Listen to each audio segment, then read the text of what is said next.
Hello students, welcome to my YouTube channel the keys of chemistry. और आज हम आपके लिए लेके आए हैं लैटिस एनर्जी। तो क्या होता है actually lattice energy? Lattice energy हम कैसे कैलकुलेट करेंगे? लैटिस एनर्जी बॉर्न-हार्बर साइकिल से कैसे रिलेटेड है और बॉर्न-हार्बर साइकिल क्या है? कौन से फैक्टर्स अफेक्ट करते हैं लैटिस एनर्जी को? हम ये पूरा का पूरा वीडियो पे बातचीत करेंगे। तो मैं हर बार की तरह आपको यही बोल रहा हूँ, आप एक नोट और एक पेन लेके बैठ जाइए और जो इम्पोर्टेंट पॉइंट्स मैं बोल रहा हूँ उसको थोड़ा नोट कर लीजिए, ठीक है? तो सबसे पहले चलते हैं, लैटिस एनर्जी क्या है? What is lattice energy? ये वो एनर्जी है जो रिलीज हो जाता है, मतलब कि पूरा का पूरा इसका डेफिनेशन कहता है व्हेन इसे लिखते हैं the amount of energy released, the amount of energy released when what happened, when one mole of a compound is formed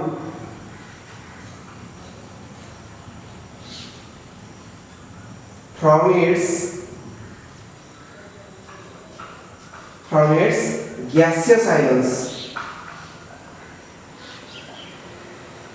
मतलब कि दो गैसियस आयन मिलके एक मोल का एक कंपाउंड बनाएंगे, तो उसमें से जितना एनर्जी रिलीज हो जाएगा वही एनर्जी को हम बोलेंगे लैटिस एनर्जी। जितना एनर्जी रिलीज हो रहा है उसको हम बोलेंगे लैटिस एनर्जी।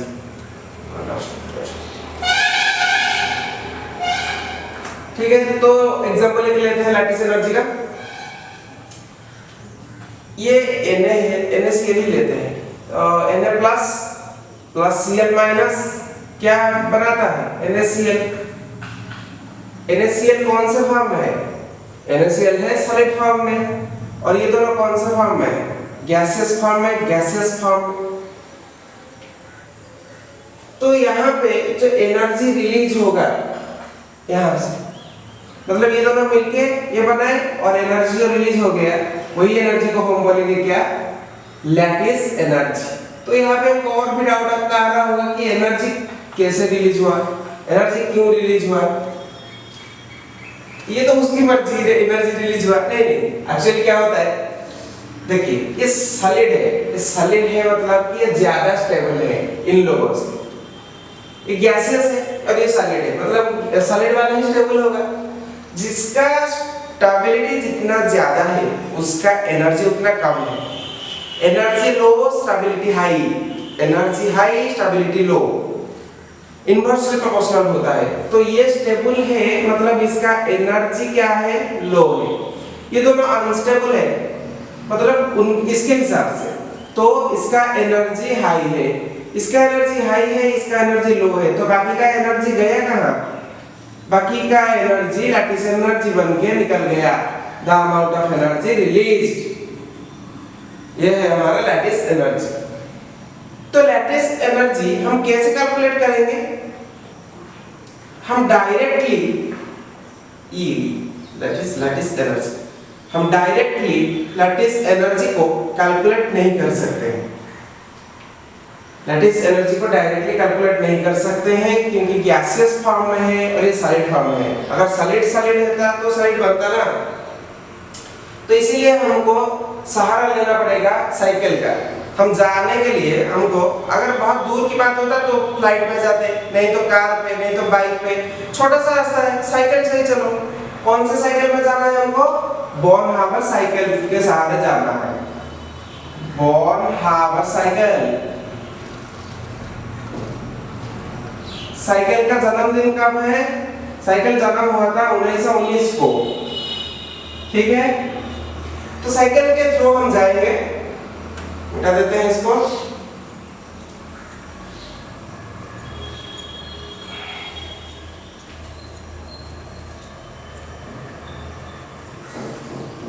तो sodium Na that is solid form में, Cl2 जो है वो भी कौन सा है? सॉलिड फॉर्म में। ये दोनों मिलाएंगे क्या? क्या बनाएंगे, NaCl बनाएंगे, सॉलिड फॉर्म वाला। इक्वेशन बैलेंस करो, क्योंकि Na है Cl है, तो यहाँ पे क्या होगा, हाफ होगा। तो यहाँ पे हम क्या करेंगे, सॉलिड है, इसको पहले गैसियस फॉर्म में कन्वर्ट करेंगे, सबमिशन एनर्जी देके इसको कन्वर्ट करेंगे गैसियस फॉर्म में। गैसियस फॉर्म में आप कन्वर्ट हो गया, अभी आयन फॉर्म में करेंगे।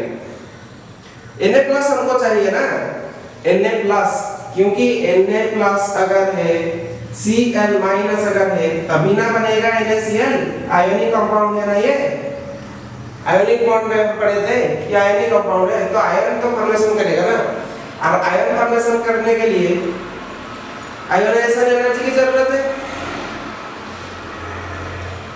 और यहाँ पे ये पॉजिटिव भी है, यहाँ पे ये पॉजिटिव मतलब कि वो ऐड होगा, इसलिए मैं प्लस साइन दिखा रहा हूँ, क्योंकि जो एनर्जी यहाँ पे रिलीज होगा उसे हम ऐड करना है हमें। यहाँ पे जो आयोनाइजेशन एनर्जी निकलता है, जितना आयोनाइजेशन एनर्जी निकलेगा, suppose that is x kilojoule पर मोल and it is y kilojoule per mole, in the net question it will be added। हमें करेंगे, एक प्रॉब्लम भी करेंगे, ठीक है। और क्लोरीन का डिसोसिएशन एनर्जी Cl, क्योंकि यहाँ पे Cl2 है, मतलब कि 2 है, 1 मोल करने के लिए हमको डिवाइडेड बाय 2 करना पड़ेगा, ये भी प्लस। तो Cl बन गया गैस वाला, Cl बन गया गैस वाला। अभी एक गैस हमको देगा, कौन सा गैस देगा, LPG देगा, ठीक है। पूछते हैं, ना ये नहीं देगा, मना कर रहा है, माइनस है। तो इसके लिए क्या करना पड़ेगा, हमको इलेक्ट्रॉन अफिनिटी की जरूरत लेना पड़ेगा, और इलेक्ट्रॉन अफिनिटी जो कहता है the amount of energy released, जबकि अमाउंट ऑफ एनर्जी रिलीज हो गया तो ये माइनस होगा, रिलीज हो गया ना एनर्जी, Cl गैस है। तो अब हमारे पास Na+ है, Cl- है। अब हमको आसानी होगा, आसानी है मतलब कि डायरेक्ट भी हो जाएगा, और ऐसे हम बोलते हैं लैटिस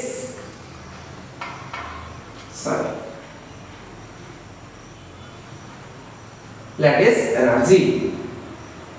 ये पूरा क्या आता है हमारा साइकिल की तरह, ये है हमारा बॉर्न-हावर साइकिल। अभी हम क्या करते हैं, चलते हैं कौन से फैक्टर्स अफेक्ट करते हैं बॉर्न-हावर साइकिल के थ्रू हम जाएंगे। उससे पहले हम देखते हैं कि कौन से फैक्टर अफेक्ट करते हैं लैटिस एनर्जी को, उसके बाद एक एग्जांपल करेंगे, एग्जांपल में ही आपको समझ में आ जाएगा, ठीक है। तो चलते हैं अभी कौन से फैक्टर्स अफेक्ट करते हैं लैटिस एनर्जी को, ठीक है।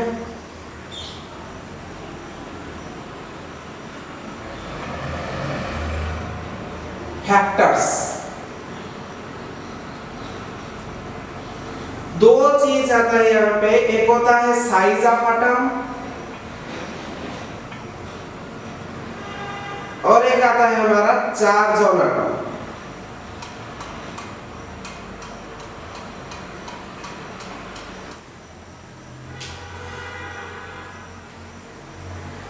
तो क्या है, size of atom, charge on atom. तो साइज से कैसे डिपेंड करता है कि साइज अगर ज्यादा होगा, मतलब कि बड़ा साइज, यहाँ पे दिखाते हैं, देखिए साइज एक यहाँ पे है, यहाँ पे साइज इसका बढ़ रहा है, साइज इसका भी बढ़ रहा है, तो दोनों दूर जा रहे हैं ना आपस से, तो आपस से जब दूर जा रहे हैं तो उनका रिएक्शन रेट घट रहा है, मतलब उसका एनर्जी जो है डिक्रीज हो रहा है। तो साइज ऑफ एटम से इनवर्सली प्रोपोर्शनल है लैटिस एनर्जी। इसका हम लेते हैं एग्जांपल NaCl, NaBr। तो NaCl और NaBr में क्या होगा, साइज ऑफ एटम ज्यादा हो रहा है तो डिक्रीज करेगा। अभी चलते हैं चार्ज ऑन एटम। जो जहां पे चार्ज ज्यादा होगा वहां पे क्या होगा, ज्यादा लैटिस एनर्जी होगा, क्योंकि ज्यादा चार्ज है। वही NaCl लेते हैं, दैट इज मोनोवैलेंट, और एक लेते हैं एग्जांपल MgO वाला। MgO क्या है? बाइवैलेंट। मोनोवैलेंट मतलब ये N प्लस है, ये Cl माइनस है, ये Mg2 प्लस है और ये 2 माइनस है, तो ऑब्वियसली ऐसा होगा। ये तो हमारा था factors which factor affect lattice energy. अभी चलते हैं एक प्रॉब्लम, और प्रॉब्लम में क्वेश्चन पहले लिख लेता हूँ व्हाइट बोर्ड पे, उसके बाद सॉल्व करेंगे, क्योंकि इसका जो प्रॉब्लम आता है ना वो बहुत बड़ा आता है, मतलब कि सब कुछ गिवन रहता है, आपको बस कैलकुलेशन ही करना है। Given this given this given this given this given this given this, आपको क्या करना है? फॉर्मूला पुट करना है और कैलकुलेट करना है वैल्यू कितना है। तो इस सारे के सारे गिवन रहता है, तो क्वेश्चन थोड़ा बड़ा है, इसलिए मैं पहले लिख लेता हूँ क्वेश्चन, उसके बाद वीडियो स्टार्ट करेंगे।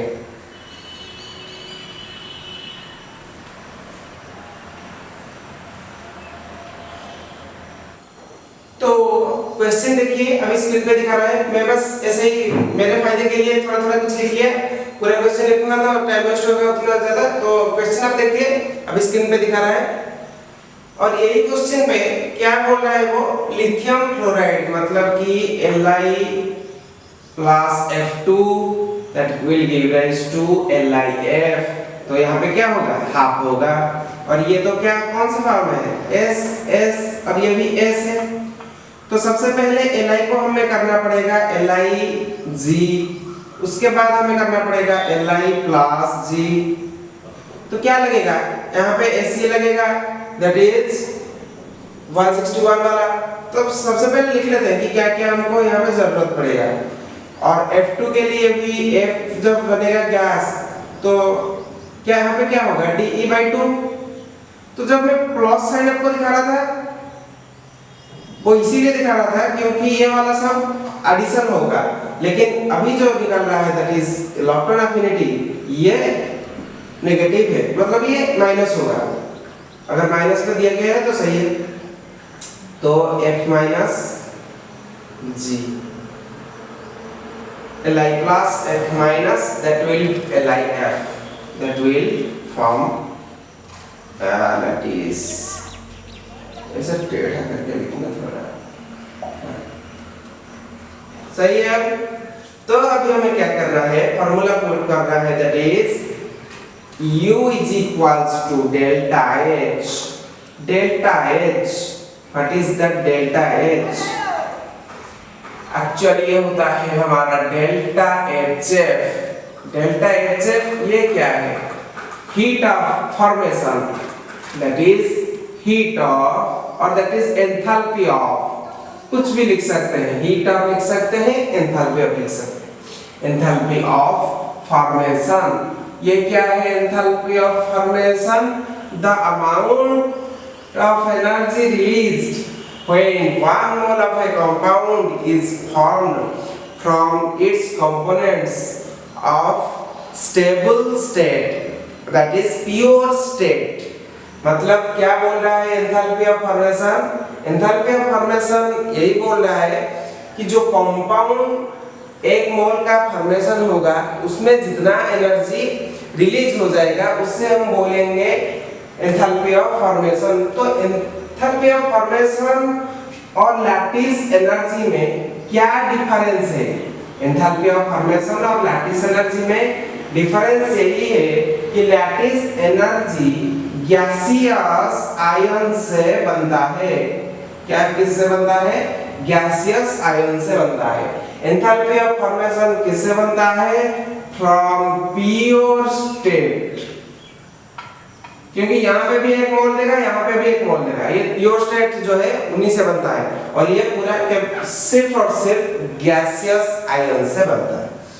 तो डेल एच है, माइनस करके ब्रैकेट दे देंगे और जितना भी यहाँ पे है सबको लिख लेंगे, दैट इज एसी एसई और क्या है प्लस आई प्लस और क्या है DE/2 DE/2 प्लस EE है, ये है, ये तो माइनस होगा, E A, ये है पूरा आंसर हमारा। अभी देखिए enthalpy of formation of solid LiF जो कि पूरा का पूरा है del HF। Enthalpy of formation पूरा इतना आना चाहिए था, लेकिन लैटिस एनर्जी के बाद कितना आता है वो हम कैलकुलेट करेंगे। मतलब कि ये पूरा आया माइनस SS आया तो बाकी का जितना बचा the amount of energy released. तो ये है -617 किलो जूल पर मोल माइनस ये कितना है SE 161 किलो जूल पर मोल 161 plus IE 520 plus DE by 2 dissociation energy which is equals to 150 by 4 that is equal to 77, that is how much 77। और क्या है electron affinity, electron affinity is -3 to 8। अभी हम क्या करेंगे इसको सॉल्व करेंगे।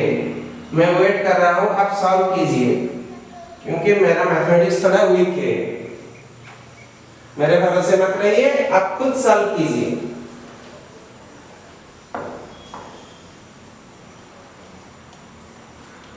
-617 माइनस कितना है 161 520 77 8